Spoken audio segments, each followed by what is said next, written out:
Hello students, आज के lecture में हम लोग सीखेंगे ऑब्जेक्ट कैसे हम लोग क्रिएट करते हैं और मेथड्स कैसे एक्सेस करते हैं ऑब्जेक्ट्स के थ्रू। तो सिंपली यहाँ पर एक क्लास में डेटा फील्ड्स होती हैं, मेथड्स होते हैं और उन डेटा फील्ड्स और मेथड्स को एक्सेस करने के लिए हमारे पास ऑब्जेक्ट होना चाहिए। तो सबसे पहले हम लोग सीखेंगे कि ऑब्जेक्ट कैसे क्रिएट करते हैं, फिर उस ऑब्जेक्ट के थ्रू हम लोग यहाँ पर कैसे डेटा फील्ड्स और मेथड्स को एक्सेस करते हैं। So let's see. जो प्रोग्राम हम लोग यहाँ पे डिस्कस करने जा रहे हैं, स्टूडेंट नाम की फाइल में प्रोग्राम बनाया है। सिंपली इस प्रोग्राम में मैंने जो यहाँ पर क्लास ली है, स्टूडेंट नाम की क्लास ली है और जो एक्सेस स्पेसिफायर यूज कर रहे हैं, पब्लिक एक्सेस स्पेसिफायर आपका यूज हो रहा है। तो simply access specifier space class keyword आपका यूज होता है, स्पेस क्लास का नेम यूज होता है। तो क्लास का नेम है हमारा स्टूडेंट। अब किसी भी क्लास में दो चीज़ें होती हैं, सबसे पहला होता है डेटा फील्ड्स और दूसरे यहाँ पर होती हैं मेथड्स।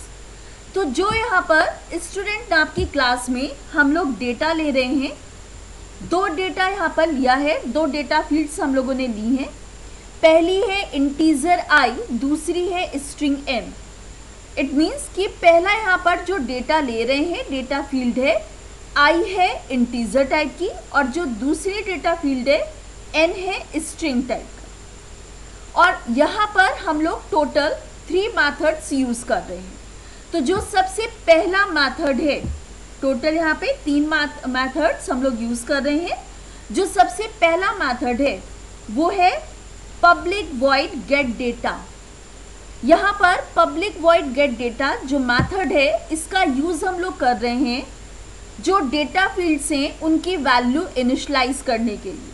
तो देखिए इस मेथड के जस्ट अबव यहाँ पे कमेंट लिखा हुआ है, method get data to initialise variable i and n। तो जब हम लोग यहाँ पे ऑब्जेक्ट के थ्रू गेट डेटा कॉल करेंगे, उसी समय पर ऑब्जेक्ट के थ्रू जब गेट डेटा कॉल कर रहे हैं तो यहाँ पर 2 वैल्यूज पास करेंगे। सबसे पहले यहाँ पर इंटीजर का कोई भी यहाँ पर आपका नंबर हो गया और दूसरी यहाँ पर कोई भी स्ट्रिंग हो गई।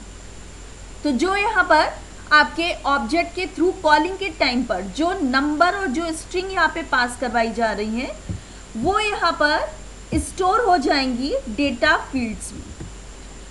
तो जो ऑब्जेक्ट यहाँ पर गेट डेटा को कॉल कर रहा है, वो यहाँ पर 2 वैल्यूज देगा, पहली यहाँ पर इंटीजर और दूसरी यहाँ पर स्ट्रिंग। और उन वैल्यूज को हम लोग i में और n में स्टोर करवा देंगे। इट मीन्स कि जो ऑब्जेक्ट गेट डेटा को कॉल कर रहा है उसका i इनिशियलाइज हो जाएगा a से और उस ऑब्जेक्ट का n इनिशियलाइज हो जाएगा b से।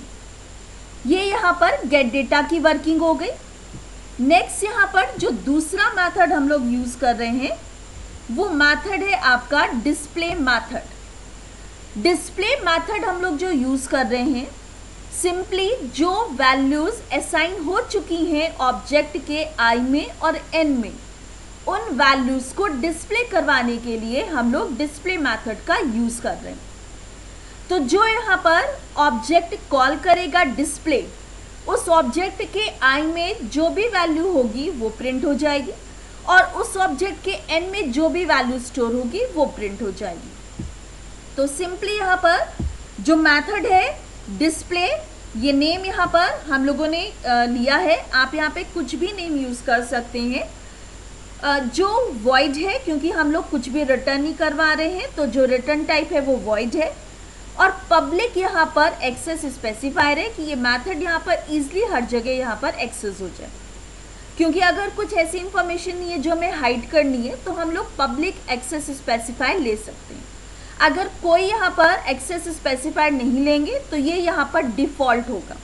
डिफ़ॉल्ट एक्सेस स्पेसिफायर जो यहाँ पे थ्रू आउट द प्रोग्राम है उसमें एक्सेस देता है, लेकिन दूसरे पैकेज में अगर इस मेथड को यूज़ करना चाहेंगे तो एक्सेस नहीं देगा। तो बेटर है हम लोग पब्लिक यहाँ पे यूज़ कर लेते हैं। अभी ऐसी कोई यहाँ पर इम्पॉर्टेंट ऐसी कोई इन्फॉर्मेशन नहीं है जिसको हाइड करना है, तो पब्लिक का यूज़ हम लोग कर सकते हैं। अब यहाँ पर इसकी जो डेफिनेशन है उसमें system dot out dot println use हो रहा है। जब लास्ट लेक्चर में, लास्ट वीडियो में जब यहाँ पे डिस्कस किया था हेलो कैसे प्रिंट करवाते हैं, तो उस समय यहाँ पर डिस्कस किया था कि जो system dot out dot println है, ये यहाँ पर आपका प्री डिफाइंड बिल्ट इन यहाँ पर मैथड है प्रिंट एलन, जो कोई भी यहाँ पर वैल्यू है या कोई कांस्टेंट है उसको डिस्प्ले करवाने के लिए, उसको प्रिंट करवाने के लिए यूज करते हैं। तो यहाँ पर जो हमें प्रिंट करवाना है वो यहाँ पर हमारा आई वेरिएबल है और एन वेरिएबल। आई हमारा वेरिएबल है तो हमें डबल कोट्स में लिखने की जरूरत नहीं है, और एन भी हमारा वेरिएबल है तो एन को भी डबल कोट्स में लिखने की जरूरत नहीं है। बट यहाँ पर मैंने सेपरेशन के लिए प्लस लगाया है और बीच में यहाँ पे डबल कोट्स हैं, क्योंकि दो यहाँ पे वेरिएबल की जब वैल्यू प्रिंट होगी तो बीच में यहाँ पर स्पेस रहे, स्पेसिफाई हो सके कि यहाँ पे ये फर्स्ट वैल्यू है, ये सेकेंड है, दोनों यहाँ पे मर्ज ना हो, इसलिए मैंने बीच में डबल कोट्स लगा करके स्पेस दे रखी है। और जो प्लस यहाँ पे यूज हो रहा है, प्लस यहाँ पे दो वेरिएबल्स या दो यहाँ पर जो वैल्यूज प्रिंट होनी है उनके बीच में सेपरेशन के लिए यूज करते हैं, क्योंकि जो यहाँ पे हमारा system dot out dot print LN है, जो भी यहाँ पे वैल्यूज प्रिंट करवाता है वो यहाँ पे स्ट्रिंग के फॉर्म में प्रिंट करवाता है। तो अगर आई और एन की वैल्यूज प्रिंट हो रही हैं तो स्ट्रिंग के फॉर्म में प्रिंट हो रही हैं। तो दो चीज़ें एक साथ यहाँ पे डिस्प्ले हो तो ये स्ट्रिंग का कॉन्कैटिनेशन करवा रहा है। तो जो यहाँ पे आपका आई है एज अ स्ट्रिंग प्रिंट हो रहा है, एन भी एज अ स्ट्रिंग प्रिंट हो रहा है स्क्रीन पर, और दोनों एक साथ यहाँ पे प्रिंट हो तो दोनों की मर्जिंग हो रही है, कॉन्कैटिनेशन है। That's why we are using plus operator, या आप बोल सकते हैं कि एक सेपरेशन के लिए हम लोग यहाँ पर यूज कर सकते हैं। तो जावा में हम यहाँ पर कोई भी चीज़ एक से ज़्यादा भी जब यहाँ पर आउटपुट देंगे तो उसके बीच में प्लस का यूज करेंगे, मतलब एक से ज़्यादा स्ट्रिंग हम लोग प्रिंट करवाना चाह रहे हैं, कहाँ पर, स्क्रीन पर, और एज इट इज प्रिंट करवाना चाह रहे हैं तो मर्ज होकर के दोनों एक साथ यहाँ पे प्रिंट हो जाएंगे। ठीक है, और कॉन्कैटिनेशन का कॉन्सेप्ट आप लोग को पता ही है, दो स्ट्रिंग यहाँ पर आपकी एक साथ प्रिंट कर देता है। तो अगर जैसे दो स्ट्रिंग का मतलब एक न्यू है दूसरी दिल्ली है, तो न्यू दिल्ली यहाँ पर एक साथ प्रिंट हो जाएगी बिना किसी चेंज के। तो अगर आई की वैल्यू यहाँ पे 5 है और एन की वैल्यू यहाँ पर सपोज करो हेलो है, तो 5 और हेलो दो स्ट्रिंग की तरह यहाँ पर मर्ज होकर के प्रिंट हो जाएगा। तो डिस्प्ले फंक्शन यहाँ पर जो ऑब्जेक्ट का आई है, एन है, उसको प्रिंट करवा रहा है। और जो थर्ड और जो मोस्ट इंपॉर्टेंट मेथड है हमारा वो है मेन मेथड। मेन मेथड हम लोग यहाँ पर यूज कर रहे हैं सिंपली, जो यहाँ पर आपका बोल सकते हैं कि जो ऑब्जेक्ट का क्रिएशन है वो हम मेन मेथड के अंदर करवाएंगे, और जो यहाँ पर कॉलिंग है मेथड्स की, अदर मेथड्स की, वो भी यहाँ पर मेन के अंदर करवाएंगे। तो सबसे पहले यहाँ पर स्टूडेंट S1 नाम का जो यहाँ पर ऑब्जेक्ट है वो हम लोग क्रिएट कर रहे हैं। स्टूडेंट यहाँ पर क्लास है। अब देख लेते हैं कैसे ऑब्जेक्ट हम लोग क्रिएट करते हैं। पहली चीज़ तो मैं बता दूं कि जो यहाँ पर आपका मेथड है गेट डेटा डिस्प्ले, क्योंकि मेन यहाँ पर और गेट डेटा डिस्प्ले एक ही क्लास के फंक्शन है, एक ही क्लास के मेथड से। तो अगर यहाँ पर मेन में हम लोग एक्सेस करते गेट डेटा बिना ऑब्जेक्ट के, ठीक है, और डिस्प्ले, तो अगर बिना ऑब्जेक्ट के अगर इसे कॉल करेंगे तो सिंपली यहाँ पर जो आपका सेपरेशन है, जो आइडेंटिफिकेशन है वैल्यू का, वो नहीं हो पाएगा। मतलब गेट डेटा में जो वैल्यू यहाँ पर पास करवा रहे हैं, गेट डेटा के थ्रू आई और एन में जो वैल्यू स्टोर करवा रहे हैं, तो ये जस्टिफाई नहीं हो पाएगा कि कौन से ऑब्जेक्ट के जो आई और एन है उसमें जा कर के वैल्यूज स्टोर हो रही हैं। तो यहाँ पर ये स्पेसिफाई नहीं हो पाएगा अगर ऑब्जेक्ट का यूज़ नहीं करेंगे कि कौन से ऑब्जेक्ट के लिए आई और एन हम लोग यहाँ पर बता रहे हैं। तो सिंपली यहाँ पर कौन से ऑब्जेक्ट के लिए आई और एन हम लोग यहाँ पे बता रहे हैं, इसके लिए हमें ऑब्जेक्ट का नाम बताना पड़ेगा और ऑब्जेक्ट के थ्रू यहाँ पे मेथड्स को एक्सेस करना पड़ेगा, जिससे क्लियर हो जाएगा कि ये पर्टिकुलर ऑब्जेक्ट है और इसके थ्रू मेथड अगर कॉल हो रहा है तो इसमें इस ऑब्जेक्ट में ही वैल्यू असाइन हो रही है या इस ऑब्जेक्ट के आई और एन में ही वैल्यू असाइन हो रही है। तो सबसे पहले हम यहाँ पर जो ऑब्जेक्ट है उसका क्रिएशन देखते हैं कैसे होता है। मैंने यहाँ पे कोड को हाईलाइट कर रखा है। सबसे पहले यहाँ पर लिखा है स्टूडेंट। स्टूडेंट हमारी यहाँ पे क्लास का नाम है, तो हमें लिखना ही पड़ेगा। और उसके बाद में यहाँ पर लिखा है S1। S1 यहाँ पर हमारे ऑब्जेक्ट का नाम है, हम लोग कुछ भी नाम रख सकते हैं। तो कोई भी चीज़ डिक्लेयर जब करते हैं, आपको पता है सबसे पहले यहाँ पर जो चीज़ यहाँ पर वेरिएबल ले रहे हैं उसका नाम आता है। तो यहाँ पे वेरिएबल की जगह हमारा ऑब्जेक्ट है, तो सबसे पहले ऑब्जेक्ट का नाम, और ऑब्जेक्ट का टाइप क्या है वो इसके पहले आएगा। भाई जैसे वेरिएबल का नेम होता है और वेरिएबल के नेम के पहले यहाँ पर उसका डेटा टाइप होता है, तो वैसे यहाँ पर वेरिएबल की जगह ऑब्जेक्ट है हमारा S1, और उसका जो यहाँ पे टाइप है वो क्या होगा, क्लास। कौन सी क्लास, यूजर डिफाइंड क्लास, जो हमने यहाँ पे क्लास डिफाइन करी है। कौन सी क्लास डिफाइन करी है, स्टूडेंट। तो जो S1 का टाइप है वो क्या है, स्टूडेंट। अब यहाँ पर इक्वल टू करके न्यू का यूज हो रहा है, क्योंकि डायनेमिक यहाँ पर मेमोरी एलोकेशन हो रहा है। जो ऑब्जेक्ट हमने S1 बनाया उसके लिए मेमोरी में स्पेस लॉक हो गई, स्पेस रिजर्व हो गई अगर हमने यहाँ पर न्यू का यूज किया। तो जो न्यू का यूज है ये यहाँ पर आपका कंपलसरी है, सिंटेक्स के साथ में हमें यहाँ पर यूज करना पड़ेगा, क्योंकि न्यू यहाँ पर आपका स्टोर करवा रहा है S1 में। जो यहाँ पर स्पेस है वो S1 के लिए आपका एलोकेट करवा रहा है। तो सिंपली यहाँ पर न्यू जो आपका कीवर्ड है, रैंडम यहाँ पे मेमोरी एलोकेशन करवाता है, किसके लिए, ऑब्जेक्ट के लिए। तो हमें यहाँ पर डिक्लेरेशन के टाइम पर यूज़ करना ही है। इसके बाद में अगेन जो क्लास का नेम यूज़ हो रहा है और उसके बाद स्मॉल ब्रैकेट्स लगे, सेमीकोलन है।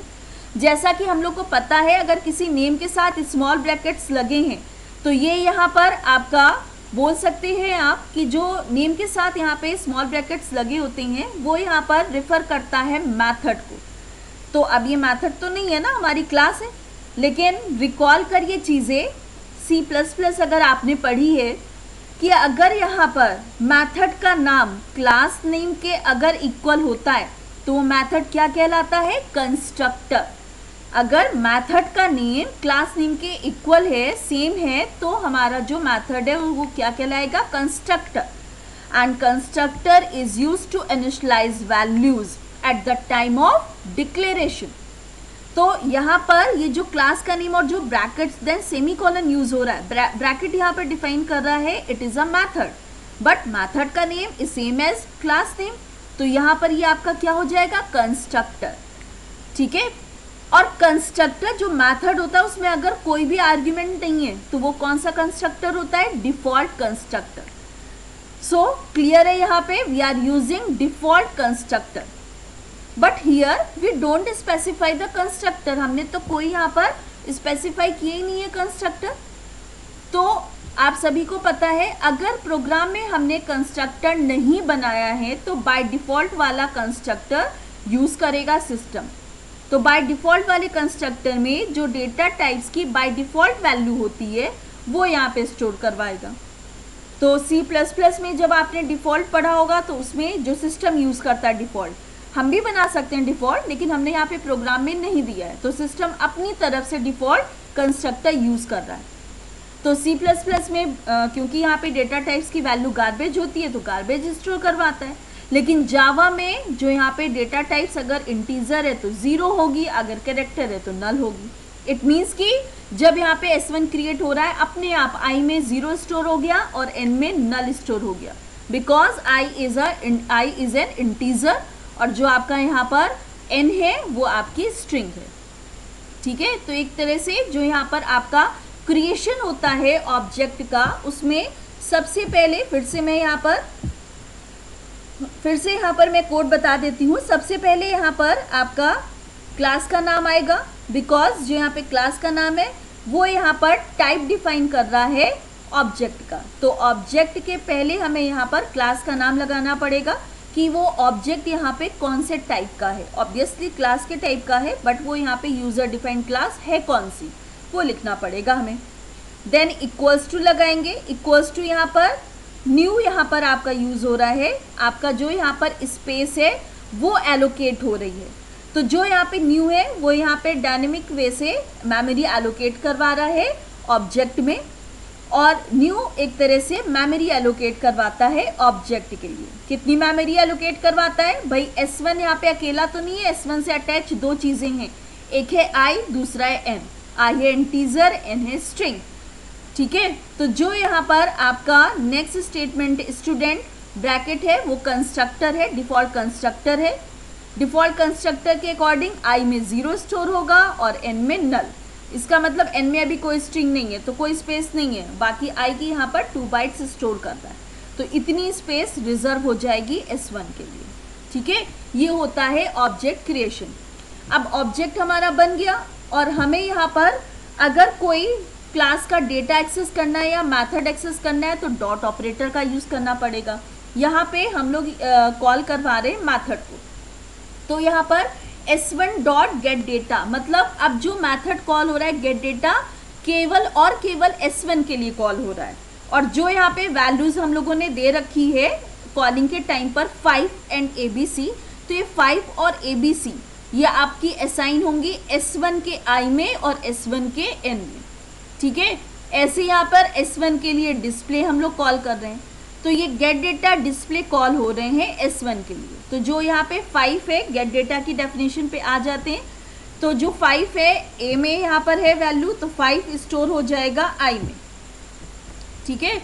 तो जो यहाँ पे S1 का I उसमें 5 आ जाएगा और B आपका स्टोर हो रहा है N में, तो वहाँ पर ABC दे रखा था, तो ABC स्ट्रिंग यहाँ पर जो ऑब्जेक्ट है S1 उसके N में आ जाएगा ABC, ठीक है। तो 5 और ABC दो वैल्यूज हो गई ऑब्जेक्ट S1 की। इसी तरह दूसरा ऑब्जेक्ट हम लोग क्रिएट करवा रहे हैं, सेम मेथड है, केवल नाम चेंज कर दिया है S2। सबसे पहले यहाँ पर आपका जो S2 है ऑब्जेक्ट का नेम आ गया, उसके पहले यहाँ पर उसका टाइप मतलब क्लास का नेम आ गया, फिर न्यू मेमोरी रिजर्व करवाने के लिए स्टूडेंट डिफॉल्ट कंस्ट्रक्टर की तरह यूज़ हो रहा है। तो ये यहाँ पर तरीका हम लोग यूज़ कर रहे हैं, ठीक है। अगर हमने कंस्ट्रक्टर यहाँ पे बनाया होता तो अपना यहाँ पे अगर पैरामीटर वाला कंस्ट्रक्टर यूज़ हो रहा होता तो यहाँ पर वो यूज़ करते, ठीक है। तो कंस्ट्रक्टर हम लोग यहाँ पे पढ़ेंगे आगे के लेक्चर्स में। अब यहाँ पर S2 के लिए हम लोग यहाँ पे कॉल कर रहे हैं गेट डेटा को और डिस्प्ले को। तो अब S2 के लिए जो यहाँ पर डेटा दे रहे हैं वो क्या दे रहे हैं? इंटीजर वैल्यू 6 और जो स्ट्रिंग वैल्यू है वो XYZ।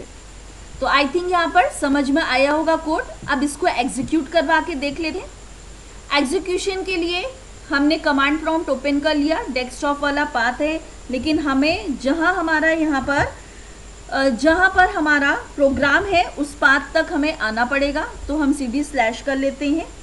हमारा यहाँ पर C ड्राइव के अंदर फोल्डर है जावा प्रोग्राम करके, तो जो यहाँ पे जावा प्रोग्राम है उसको ओपन कर लेते हैं। देन इसके बाद यहाँ पर जावा प्रोग्राम में बेसिक नाम का फोल्डर अगेन बना हुआ है, उसको ओपन कर लेते हैं। अब इस बेसिक के अंदर मैंने सेव करवाया था स्टूडेंट को, ठीक है।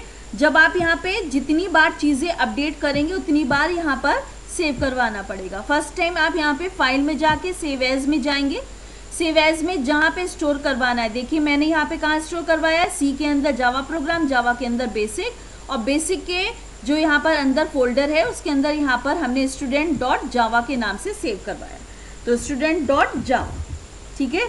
सेव हो गया आपका, ऑलरेडी सेव था, ठीक है। ओवरराइट करवा रहे हैं उसी को। अब यहाँ पर जो student.java है फाइल हमारी सेव हो गई। अगर इसमें थोड़ा भी चेंज अगर हम लोग करते हैं तो अगेन हमें यहाँ पर फाइल पे जा करके सेव करते रहना पड़ेगा, या Ctrl+S यहाँ पे प्रेस करते रहना पड़ेगा, बिकॉज यहाँ पे जो भी अपडेशन है वो अपने आप सेव नहीं होता है, हमें सेव करना पड़ेगा। अगर हम सेव नहीं करेंगे तो अपडेटेड यहाँ पे जो कंपाइलेशन है वो नहीं हो पाएगा, ठीक है। तो अब यहाँ पर कंपाइलेशन के लिए जावा सी कमांड होता है, स्पेस फाइल का नेम होता है, फाइल का नेम हमारा क्या है? स्टूडेंट, क्योंकि जो मेन क्लास थी, मेन मेथड था, उसकी क्लास कौन सी थी? स्टूडेंट, तो इसलिए मैंने स्टूडेंट नाम से ही फाइल को सेव करवाया है। तो student.java।